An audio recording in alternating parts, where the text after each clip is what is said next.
The possibility of being profiled, harassed, and killed just walking down the street were some of the reasons a young man decided to become a sheriff's deputy almost 3 decades ago. He shares with our Hope Ford his experience, how it's changed, and where he hopes it's going in tonight's Voices for Equality. Take a good look at this picture. We're going to come back to it.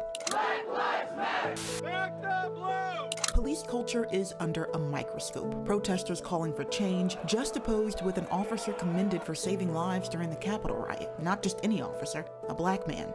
Now, remember this picture? It's at a protest in Atlanta. This man is a retired sheriff's deputy, and this is a visual representation of how black members of law enforcement navigate two worlds, the black and the blue.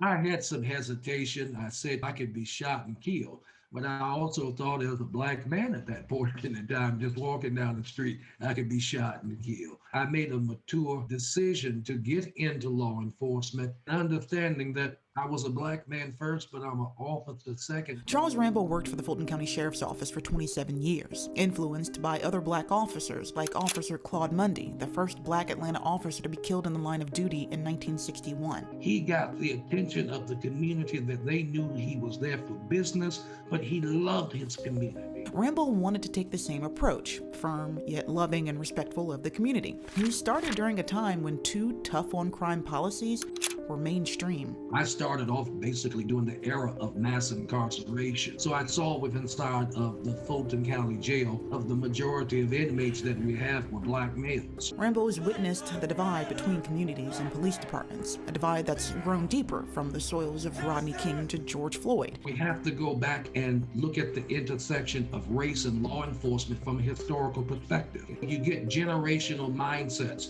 They will pass on the stories that will make them angry about the history that they've had to go through dealing with law enforcement. In 2017, 27% of white officers believed deaths of black people during encounters with police are signs of a broader problem. Among black officers, that number grows to 57%. You cannot police the same way that was policed in the 40s and the 50s in any particular community. Although retired, Rambo found himself patrolling Metro Atlanta in a different way, sharing his perspective with protesters. He teaches new recruits how to interact with the public and how to avoid racial profiling while training kids with his Know Your Rights program. He says he knows change is needed and believes it will take the law enforcement community and the public to make that happen. I cannot do a disservice to Officer Mundy or others who came before me and not carry on with trying to make improvements to leave the profession better than what I found.